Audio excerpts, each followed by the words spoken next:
Olá, meus amigos, sejam muito bem-vindos. Hoje vamos de RBVA11, vamos dar uma olhada nesse fundo que está recebendo alguns imóveis de volta, alguns inquilinos saindo, a gente vai dar uma olhada nisso, inclusive tem impacto nas distribuições, então tem a questão de redução nas distribuições, a gente vai dar uma olhada nisso. Temos um guidance até meio do ano, já contando com essas devoluções e um guidance também aí pegando depois do meio do ano em diante. A gente vai dar uma olhada nisso, ver as movimentações, ver como é que está o fundo. Ele está com a rentabilidade consideravelmente bem alta com esses 90 centavos.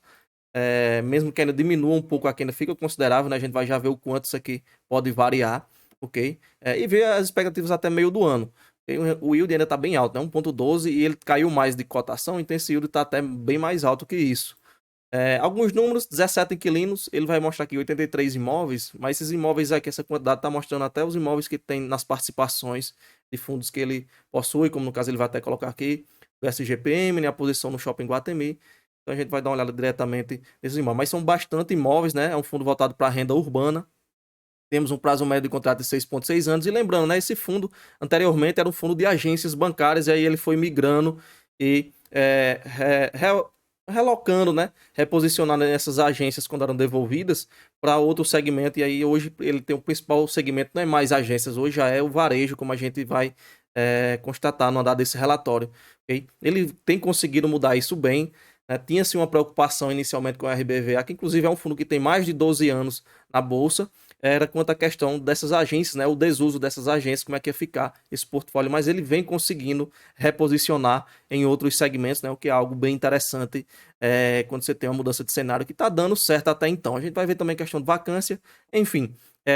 Ele vai falar aqui que em 2024 ele está com os 83 imóveis que a gente viu, tem a questão das devoluções que a gente vai já entrar no detalhe do fato relevante que acabou de sair, ok? Ou seja, a gente já vai ver isso tudo na íntegra aqui. E até aproveitando, antes que eu me esqueça, deixar um recado bem rápido, fazer um convite aí a você ser membro do canal por apenas R$ 4,99, bem barato, preço de cerveja aí, ok? E você sendo um membro, você vai ter vários benefícios, como por exemplo, o acesso a vídeos antecipados, né? Quando produzir o vídeo que eu coloco na plataforma, você já vai ter acesso, já vai poder assistir, enquanto quem não é membro só vai ver vários dias, semanas depois, porque tem toda a questão que eu faço as postagens programadas, né? Eu tô postando vários vídeos ali e todo dia postando. Então, quem é membro já vai ver isso de forma imediata, já vai conseguir ir se posicionando, já vai bolando suas estratégias de forma antecipada e prevendo o mercado, né? Então, isso vai ajudar muito no seu crescimento, no seu desenvolvimento. Além disso, tem muitos outros benefícios, como também o pedido de vídeos, né? Quem é membro pode solicitar algum vídeo aqui no canal de algum fundo imobiliário, enfim. Tem um grupo exclusivo para membros, tem a questão da planilha de FIIs, tem a participação em quadros, que é prioridade aqui dos membros do canal, tem muitos benefícios, vai ter o botãozinho de membro e vai ter o link também na descrição do vídeo, se você tiver um iPhone, alguma coisa que não tiver o botãozinho de membro, na descrição vai ter lá o link, você pode clicar que vai dar certo, você vai conseguir ser membro do canal por apenas R$ 4,99, você vai estar me motivando aqui a produzir cada vez mais vídeo, ok? Além dos vários benefícios que eu citei. Enfim, vamos lá continuar. Total de 2 bi de patrimônio, vai falar aqui da alavancagem bem pequena, por volta dos 12%, inclusive taxas bem tranquilas, como a gente vai ver à frente, e a vacância menos de 5%, que é um número também muito bom. Ainda mais considerando ser um fundo de renda urbana que tem dezenas, né, de imóveis, como a gente viu inicialmente. Vai falar da liquidez, quase 2 milhões de reais negociados por dia, liquidez muito boa. Vai falar do novo investimento, né, o imóvel Gabriel Monteiro também, a questão da qualidade desse imóvel, um imóvel triplo A. Aqui vai falar das movimentações que foi feito no ano 2024, aqui também questão da transformação dos imóveis de agências bancárias para outros segmentos, né? Inclusive ele locou 4 imóveis com segmentos diferentes, né? No caso foi um imóvel bancário ali que virou, por exemplo, um estúdio de yoga, outro virou uma academia, outro virou um supermercado, outro virou uma incorporadora imobiliária, ou seja, ele está conseguindo reposicionar, mudar o segmento, né? Já que tinha aquela preocupação, como eu falei, das agências acabarem saindo, que era o que ia fazer com esses imóveis. Vai falar aqui da movimentação no ano, aquisição de 5 ativos lá que estão locados a Pernambucanas e mais 7 ativos locados a Cogna e a Anima. Foram, inclusive tem a questão lá da negociação com o RBED, né? Tem o CRI também que a gente vai dar uma olhada nisso, né? Quem lembra daquele fundo RBED 11, né? Aqueles imóveis estão dentro do portfólio do RBVA. Quanto às devoluções, né? Que vai falar um pouco sobre esses imóveis, né? O cap rate bem alto. Vai falar também na questão da diminuição das agências, né? Como a gente viu. Atualmente só tem 32%, antes esse fundo era totalmente só agências, hoje tem 32%. e também a quantidade de contratos atípicos que vem aumentando. Os contratos atípicos é bem interessante porque para o fundo é muito bom. Você tem contratos ali que tem uma duração muito extensa, tem uma multa gigantesca, né, em caso de quebra de contrato. Okay? Então, é meio que a gente sempre olha com bons olhos essa questão dos contratos atípicos. Né? No caso, ele tem 56% do portfólio com esse tipo de contrato. Aqui algumas coisas de retrospectiva de 2024, né? Mas a gente não vai entrar tanto nisso, a gente já está em fevereiro. 12 setores de atuação. Nas atualizações, a gente vai olhar também a questão das devoluções através do fato relevante que saiu agora recentemente, ok? Esse aqui é o fato, a gente vai logo olhar já para a gente dar uma atualizada por cima ainda do relatório. No caso, teve a notificação de encerramento em 4 imóveis, e são esses 4 imóveis aqui que estão para ser entregues em junho de 2025. Pergunta primeira, qual o impacto? O impacto são esses, digamos, centavos que a gente vê. Não é um impacto tão grande, mas tem seu impacto, né? Então a gente vai dar uma olhada. Somando logo tudo, né? Para a gente não perder tempo aqui, tem esses 4 imóveis que estão sendo devolvidos em junho, tá? Lembrando, em junho. Outros aqui estão perto de ser devolvidos também. No caso, inclusive, tem aqui imóvel já desocupado, né? Como a gente vê.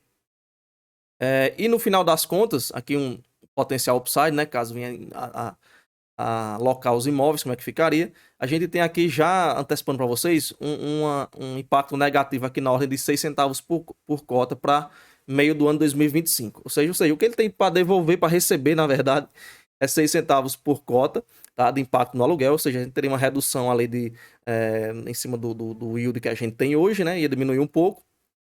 E após julho de 2025, tem mais imóveis que estão para ser devolvidos mais à frente, né? No caso, a partir de janeiro de 2027, mais um impacto aqui, menos de 1 centavo por cota, totalizando, então, R$ 0,07 por cota, né? Os 7 centavos por cota. Impacto positivo, ele vai citar que é porque os imóveis estão desocupados, tem potencial de ocupar, né? Enfim, né? O impacto positivo não ficou muito bem, é óbvio, né? O resultado recorrente do fundo está mantido em 80 centavos por cota de resultado recorrente. Ele tem distribuído 90. A gente vai entrar na DRE para entender um pouco sobre isso, né? Essa diferença. Tem usado ali um aporte, uma reserva. E de impacto negativo tem os 7 centavos que a gente viu, né? Então o resultado deve cair por volta de 0,74 por cota de resultado recorrente. Não quer dizer que ele vá distribuir isso aqui, tendo em vista que ele pode usar reserva para subir esse valor, como a gente vai já olhar lá na DRE. Ok? Mas já vemos aqui uma tendência de redução nas distribuições. E aí a alocação no curto prazo também há um potencial, né, de aumentar em 4 centavos, então vamos dizer que o valor ali recorrente ficaria entre 74 a 78 centavos, considerando essas saídas e as entradas de locação de curto prazo. As locações de curto prazo é o quê? São imóveis que ele consegue reposicionar bem rápido no mercado, tá? São posições líquidas. E aqui a gente tem o guidance. Parecemos que o guidance de distribuição para o semestre está mantido em 90 centavos por cota, né? Como eu falei, tem a questão das reservas, e aí ele consegue chegar em 90 centavos.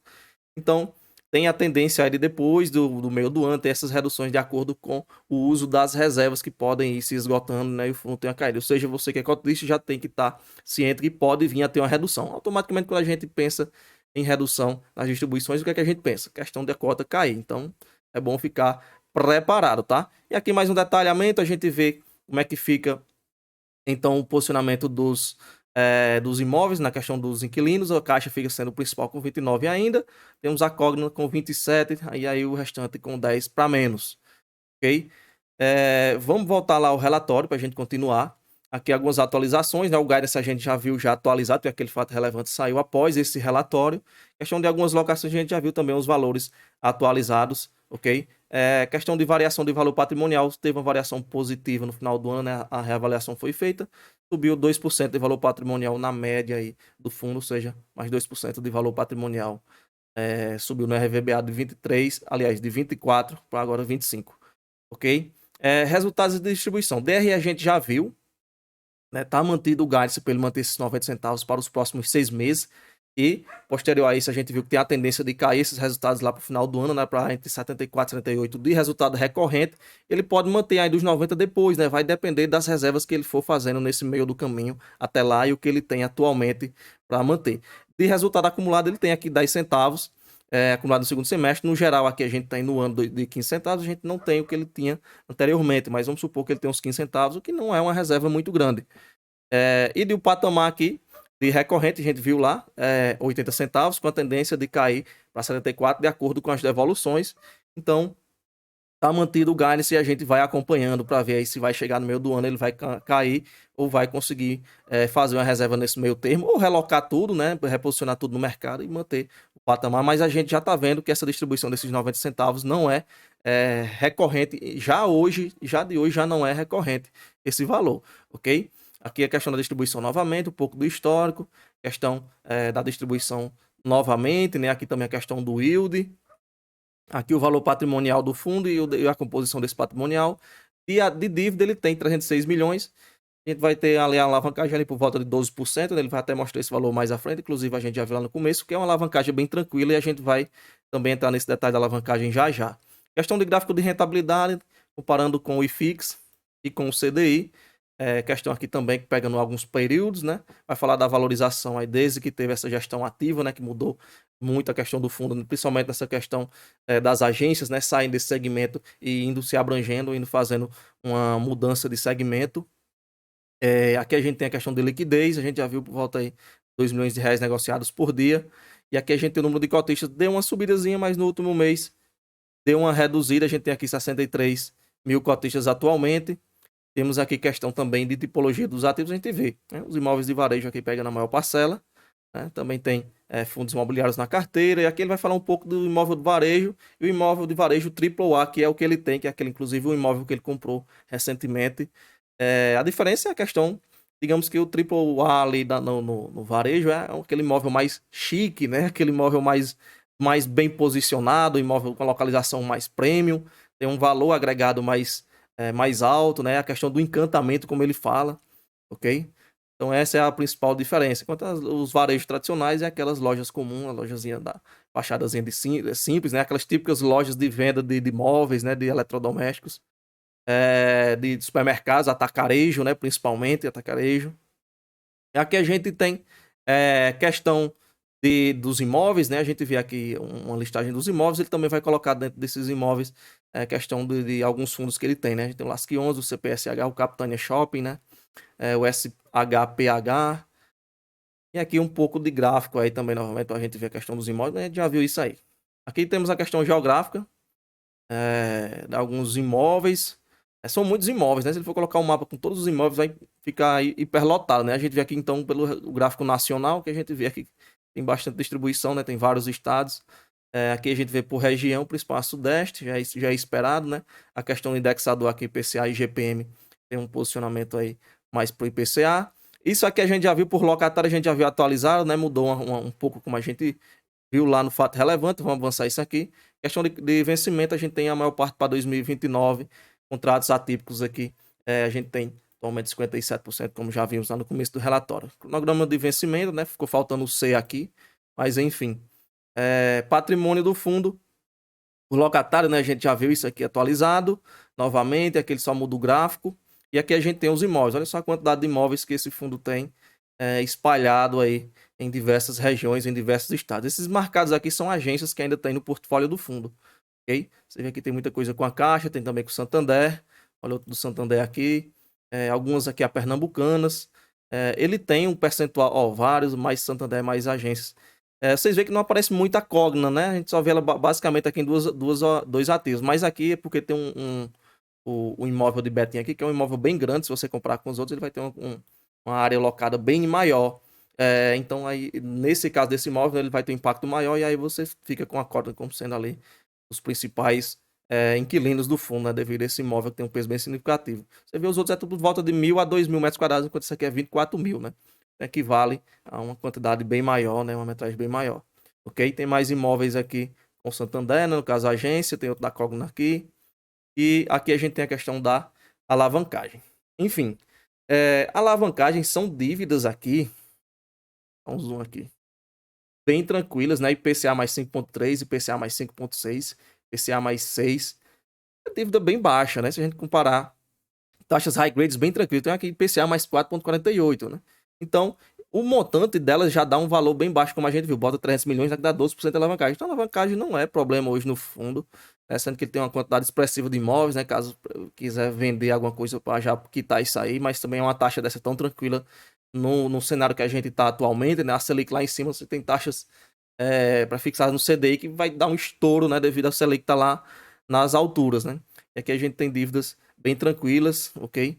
Sendo que um aqui é do RVBA, né, que foi a aquisição daqueles imóveis que entraram mais recente no fundo, do RBED, a aquisição daqueles imóveis que eram lá do RBED 11, né, que tem lá com a Cogna, alugados lá, a Cogna já veio tudo para cá, né, teve as aquisições, na verdade, né, não vamos dizer que veio tudo assim. O outro aqui também é a mesma situação, do RBED 11, quem já foi cotista desse fundo vai identificar os imóveis aqui no portfólio.